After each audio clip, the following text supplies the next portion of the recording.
Nous te louons, toi notre Seigneur, qui nous exauce bien au-delà de ce que nous pensons ou imaginons. Merci de partager ce moment ici à Emmaüs avec vous. Déjà, avec ces derniers témoignages de Yah, si je vais retenir le nom, j'ai compris que nous devons faire confiance au Seigneur pour tout ce que nous aimerions faire dans notre vie. C'est vrai que ça fait 37 ans que je suis pasteur.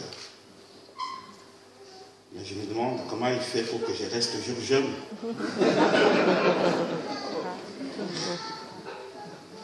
C'est là où il y a les secrets, les grands mystères avec notre Dieu. Il veille sur nous. Alors, ce qui m'introduit sur les thèmes que je vais partager avec vous ce matin, sur ma relation avec le Seigneur, comment développer cette relation pour que je puisse réussir mon projet de vie. Et c'est là que je partage avec vous à travers les deux textes bibliques dans le Nouveau Testament, donc l'évangile de Matthieu, chapitre 13, que vous connaissez par cœur, j'imagine. C'est 31 à 35, il s'agit de la graine de moutarde et les levains. Il leur proposa une autre parabole du royaume des cieux. Le royaume des cieux ressemble à une graine de moutarde qu'un homme a prise et semée dans son champ. C'est la plus petite de toutes les semences, mais quand elle a poussé, elle est plus grande que le légume et devient un arbre, de sorte que les oiseaux du ciel viennent habiter dans ses branches. Il leur dit cette autre parabole: le royaume des cieux ressemble à du levain qu'une femme a pris et mis dans 3 mesures de farine pour faire lever toute la pâte. Jésus dit ces choses en parabole à la foule, et il ne lui parle pas sans parabole, afin que s'accomplisse ce que les prophètes avaient annoncé. J'ouvrirai ma bouche pour parler en parabole, je proclamerai des choses cachées depuis la création du monde.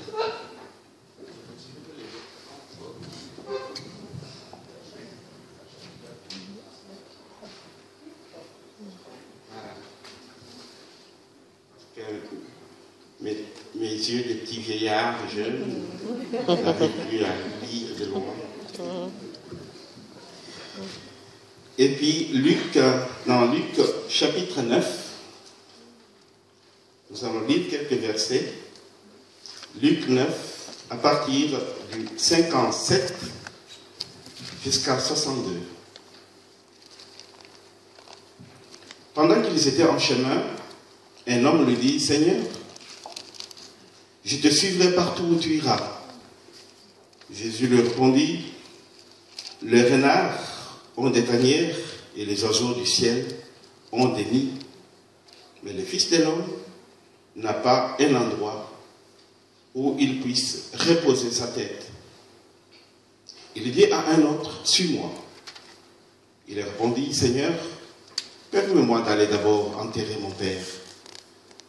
Mais Jésus lui dit: laisse les morts enterrer leurs morts, et toi, va annoncer le royaume de Dieu. Un autre dit: je te suivrai, Seigneur, mais permets-moi d'aller d'abord faire mes adieux à ceux de ma maison. Jésus lui répondit: celui qui met la main à la charrue et regarde en arrière n'est pas fait pour le royaume de Dieu. Voilà ce texte qui nous apporte beaucoup pour cette grande journée d'aujourd'hui, avec un grand événement aussi, la fin de l'année scolaire. C'est un grand moment, un moment où on se projette aussi dans l'avenir. Le royaume de Dieu, c'est la figure de ce à quoi nous sommes appelés à tendre. Le but, la finalité, le telos de notre histoire. En Jésus-Christ, le royaume de Dieu s'est approché. Il s'est manifesté de façon centrale dans notre histoire. Alors, lorsque Jésus parle en parabole du royaume des cieux, de ce qui est déjà là, à travers lui, et de ce vers quoi nous cheminons, de ce à quoi nous devons tendre, de ce que nous espérons, il nous adresse une parole qui est essentielle, une parole essentielle pour notre existence présente. La première parabole que nous avons entendue est celle du grain de moutarde. Nous pouvons ici nous demander bien pourquoi cette courte parabole a été retenue par la tradition synoptique et aussi d'ailleurs par l'évangile de Thomas, pour ceux qui aiment bien lire les apocryphes. En quoi nous renseigne cette parabole sur le royaume des cieux, que pouvait bien vouloir signifier Jésus en racontant cette histoire? Quel enseignement voulait-il transmettre? Certes, nous sommes placés devant les merveilles de la croissance. Le royaume de Dieu se développe aussi mystérieusement et aussi merveilleusement que la croissance de la végétation. Nous devons nous rendre compte ici que le royaume des cieux n'est pas comparé à un grain de moutarde en lui-même, mais à un grain de moutarde qu'un être humain sème dans son champ. Un grain de moutarde devenu un arbre au stade de son développement. À lui seul, ce petit grain de moutarde n'est rien. Comme l'évangéliste Matthieu le précise, il s'agit à sa connaissance de la plus petite de toutes les semences. Il en est de même des dons que Dieu nous offre. La foi et la parole de Dieu ne sont rien. Elles contiennent certes toutes les potentialités, la potentialité de vie d'une graine, le miracle de la vie en puissance, mais elles ne restent qu'au stade latent de la graine si elles ne sont pas enfouies en nous, si elles ne sont pas accueillies et ancrées dans le cœur de l'homme. Il en va autrement lorsque ce grain minuscule est semé dans de la bonne terre, au creux de l'humain, et régulièrement arrosé par une terre bien irriguée. Il croît et prospère alors pour devenir la plus grande des plantes potagères. Pour devenir un arbre dans lequel, comme le dit le texte, dans lequel les oiseaux viennent faire leur nid. Un arbre qui offre accueil, protection et refuge à son entourage. Cette parabole nous révèle plusieurs aspects du travail de la foi, en mettant en contraste la petitesse de la graine et la grandeur de la plante.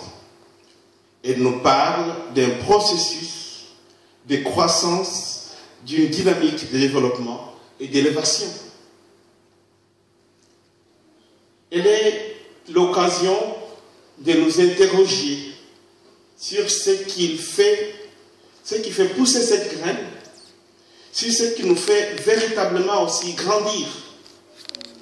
D'abord, il ne s'agit pas de déposer cette graine reçue à un endroit pierreux ou de la laisser en périphérie de notre existence, au bord du chemin, mais de la planter, de la sémaner et de l'ensemencer au creux de nous-mêmes, dans la profondeur de ce que nous sommes, au plus profond, dans la bonne terre. C'est là seulement qu'elle pourra croître. Ensuite, il faut arroser régulièrement, lui donner à boire pour qu'elle se développe. Bien chers frères et sœurs, en cette période de l'année, alors que le temps des vacances commence, nous commençons à songer à ce que nous allons faire de nos vacances. C'est le temps de s'organiser, le temps de réfléchir à notre emploi du temps, aux activités que nous voulons faire et à celles que nous pouvons faire. En cette période, nombreux aussi sont ceux et celles qui devront répondre à un nouvel appel, envisager un changement d'orientation ou des responsabilités qui nous ouvrent aux appels que Dieu nous adresse. Alors, j'ai lisé, nous avons lu l'évangile de Luc, chapitre 9, à partir du verset 52 à 62. J'ai retenu une chose. Cet évangile nous présente la rencontre de Jésus avec 3 hommes. Quand on regarde bien, Luc ne leur donne pas de nom. Ils peuvent ainsi être vous et moi. Et il fait dire à l'un d'eux, je te suivrai partout où tu iras, sans préciser où il suivra Jésus. J'ai entendu tout à l'heure, mon frère dit que je peux aller n'importe où le Seigneur m'enverra. Je suis prêt de partir. Ici, Luc ne précise pas. Vous voyez que c'est un chemin, c'est un voyage dans l'inconnu. Hein, comme celui d'Abraham. Quitte tout et va. Il ne savait pas où il allait. Luc ne précise pas, comme pour permettre à chacun de nous de penser à sa propre vocation. Car nous sommes tous appelés. Nous avons tous une vocation. Mais pour la réaliser, pour répondre en toute liberté à l'appel de Dieu, qui est exigeant, nous avons besoin de l'Esprit Saint, de cet esprit de force et d'initiative qu'ont reçu dans cet institut pendant cette année académique et aussi pendant plusieurs années par ceux et celles qui sont là plus d'une année. L'appel du Seigneur, c'est à tout instant qu'il est retenti ou se manifeste. Nous connaissons quelques appels dans la Bible. Élisée est surpris en plein travail de la bourre. David gardait son troupeau. Les apôtres sont à la pêche. Matthieu à son bureau de douane. Et ce n'est pas un hasard aussi pour les enseignants et tous les collaborateurs qui encadrent les étudiants dans cet institut. Ils ont aussi, chacun selon la grâce qui lui a été déversée, répondu à un appel du Seigneur. Rien n'est au hasard avec notre Dieu. Cet institut, à moins que je me trompe, fondé en 1925 à Lausanne, et puis établi à Saint-Léger en 1967, je ne sais pas si c'est vrai, si je me trompe, continue à former et à donner son savoir à tous ceux et celles qui désirent augmenter leur savoir, affermir leur foi pour mieux se mettre au service du Seigneur. C'est pourquoi j'ai bien aimé ce que disait tout à l'heure mon frère. Ya plutôt. Ya. Ya. J'aime bien ces diminutifs. Ya. Alors, chers frères et sœurs, nous comprenons que cette parabole nous interpelle. Allons-nous, en ce début de vacances scolaires, reprendre simplement nos activités et nos habitudes? Allons-nous inscrire dans la répétition, dans le confort routinier de nos habitudes? Si tel n'est pas notre souhait, comment faire place à la nouveauté?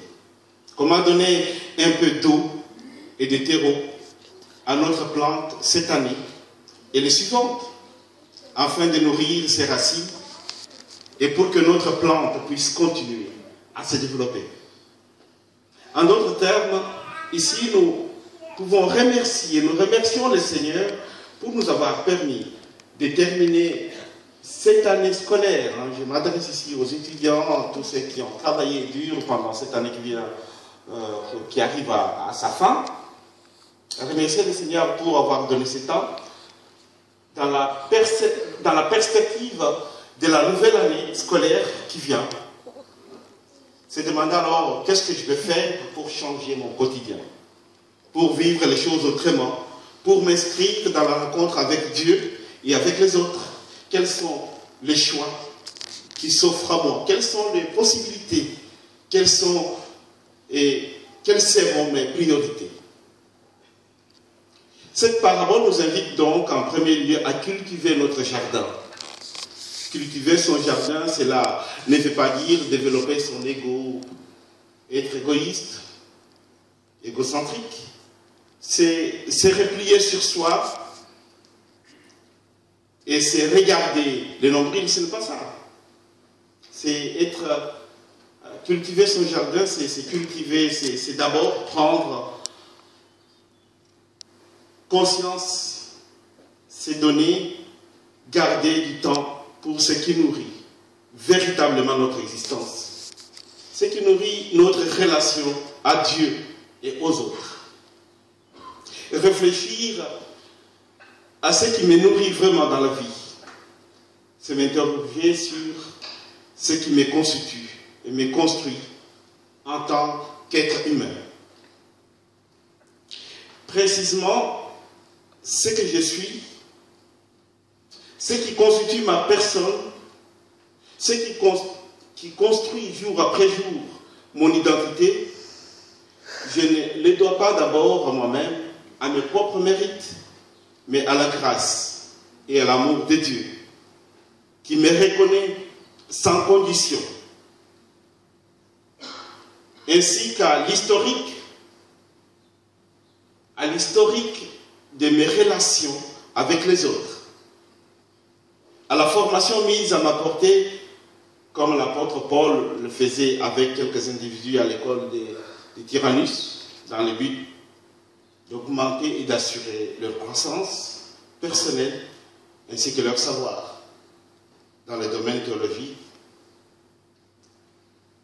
Cela nous permet d'avancer, de vivre notre vie dans un contact permanent avec notre Dieu et avec tous ceux qui sont autour de nous.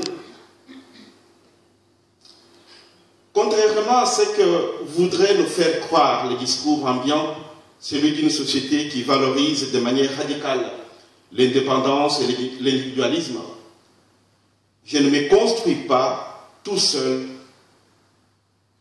moi-même, par moi-même. Je ne suis pas un être indépendant, mais je vis en interdépendance avec les autres, avec mon prochain, avec mon environnement. Ce qui fait de moi ce que je suis, ce qui contribue à forger peu à peu ma personnalité, je le dois avant tout à ma vie relationnelle, aux relations avec les autres, surtout dans un milieu universitaire comme celui-ci. Mes relations ont marqué mon passé et mon histoire. Et mes relations d'aujourd'hui, de ma vie, tous les jours continuent à me construire, à me nourrir, à me faire réagir et évoluer et à me transformer. Voilà pourquoi, quand je parle de cette parabole, nous voyons comment le Seigneur nous met sur des pistes qui peuvent nous permettre d'avancer dans notre vie dans une très bonne direction. Et si tel est bien le cas d'avoir une bonne relation avec tous ceux qui sont autour de moi, vivre dans un bon environnement, cela signifie aussi que mon désir de faire grandir cette graine qui m'a été donnée correspond en fait à un désir de vie. Un désir de relation aux autres et à Dieu. Un désir de croître dans ma vie relationnelle, dans ce qui me nourrit vraiment au quotidien, dans ce qui me fait grandir et devenir porteur de l'évangile du Seigneur partout où le Seigneur me donnera, de les porter avec assurance et conviction. Terminer l'année sous les projecteurs du Seigneur permettra que l'année prochaine s'ouvre à nous avec assurance. Donc pour que cela soit possible, nous sommes appelés à imprimer à nous cette belle phrase interrogative. Comment se donner le moyen d'avancer dans cette relation à Dieu, aux autres et à moi-même. La seconde parabole que nous avons entendue, celle du levain, nous donne une bonne piste. Il suffit de prendre du levain et de le cacher dans la farine afin de faire lever le tout. Le levain, c'est évidemment ce qui fait fermenter et lever toute la pâte, mais c'est quelque chose que seul celui qui fait le pain peut voir. C'est le secret du boulanger et de la boulangère. Il ne se devine pas, il ne se voit pas, mais il change tout en permettant au pain de lever et en lui donnant son goût savoureux et croustillant. Autrement dit, le levain, c'est un peu comme notre relation à Dieu. C'est quelque chose qui ne se voit pas, mais qui change la saveur de la vie, le goût de la vie et de nos relations avec notre prochain. Lorsque le levain est là, il permet au reste de prendre sens et ampleur, de se développer. Si le levain se cultive dans le secret, il a également une autre caractéristique. Il est long à préparer. C'est toujours agréable de terminer l'année et se dire « J'ai donné le maximum de moi-même parce que j'aime ce que j'ai fait », comme j'ai entendu la sœur tout à l'heure. Parce que j'aime ce que j'ai fait et ce que le Seigneur me fait grâce de réaliser. Sachant que tout ce que nous faisons en accord avec le Seigneur lui permet de travailler en nous dans le secret et permet son esprit de communiquer avec notre esprit de merveilleuses pistes pour notre vie. Préparer du levain exige de la patience. Faire le bon mélange d'eau et de la farine, le laisser respirer. Ne jamais l'enfermer hermétiquement. S'y reprendre à plusieurs fois, jour après jour, sachant qu'il est difficile à réussir dès la première fois. En effet, ici encore, le levain est à l'image de notre relation à Dieu, qui exige patience, persévérance et fidélité. Si on n'a pas réussi, on peut recommencer. Mettre du levain, l'enfouir dans la farine pour que toute la masse lève. Voilà la parole que Jésus nous adresse ce matin. Cette parabole de vie nous invite à mettre Dieu et notre relation à Dieu au centre de nos préoccupations, afin que notre vie prenne de l'épaisseur, de la profondeur, et qu'elle ait véritablement le goût de la vie. Pour Jésus, la relation au Seigneur vécue dans le secret est le lieu du repos, de la paix, du ressourcement véritable. Mais cette relation à Dieu vécue aussi dans l'intimité de la prière vient en réalité agir et illuminer notre vie quotidienne en nourrissant la qualité de nos relations aux autres et aiguiser surtout notre compétence dans divers domaines de notre vie. Elle est réellement le levain qui fait lever la barre de la vie. En ces temps de la fin de l'année académique qui s'annonce, voilà que l'Évangile nous dévoile le secret qui ferait lever notre pas dans la suite de nos études, dans la suite de notre vie. Voilà que Jésus nous invite à faire de la place à Dieu dans notre quotidien. En nous appelant à nous confier à Dieu dans la prière, Jésus nous invite à vivre une relation authentique et simple avec le Père. Pas besoin de crier ou de rabâcher. Dieu nous accueille dans la simplicité d'une relation entre un père et son enfant. Tel un père bien-aimé, il sait ses dons. Son enfant a besoin.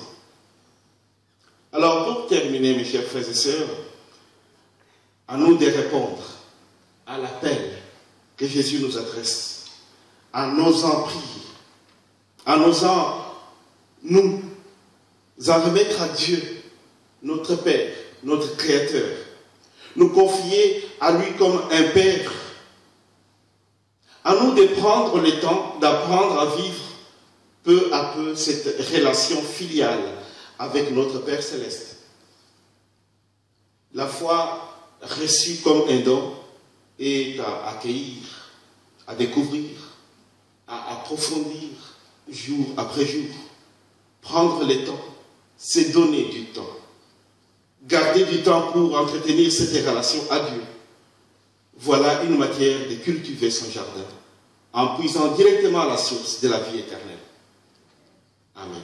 Amen.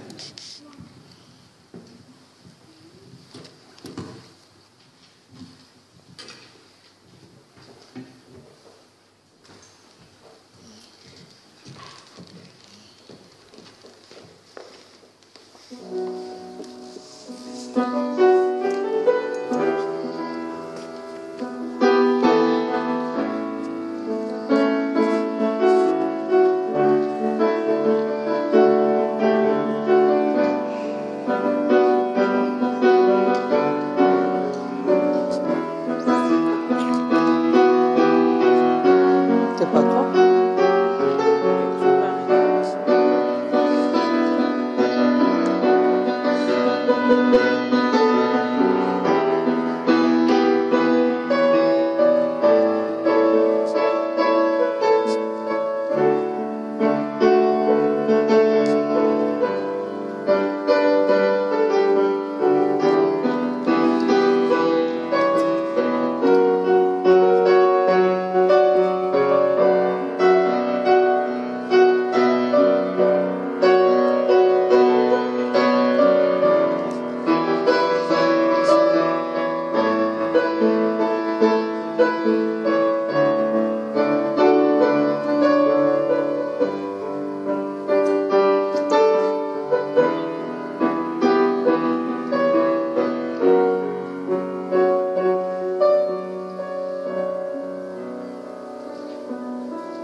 Les étudiants qui viennent à Emmaüs, souvent font vraiment des démarches de foi et de confiance en Dieu, avec des ressources parfois partielles.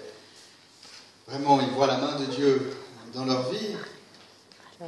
Bien que Emmaüs offre une formation dont le coût payé par les étudiants n'est qu'une partie du coût réel de cette formation, mais nous avons à cœur, et nous allons maintenant vivre un temps d'offrande dans ce but précis, nous avons à cœur, Emmaüs depuis toujours, d'offrir de manière ponctuelle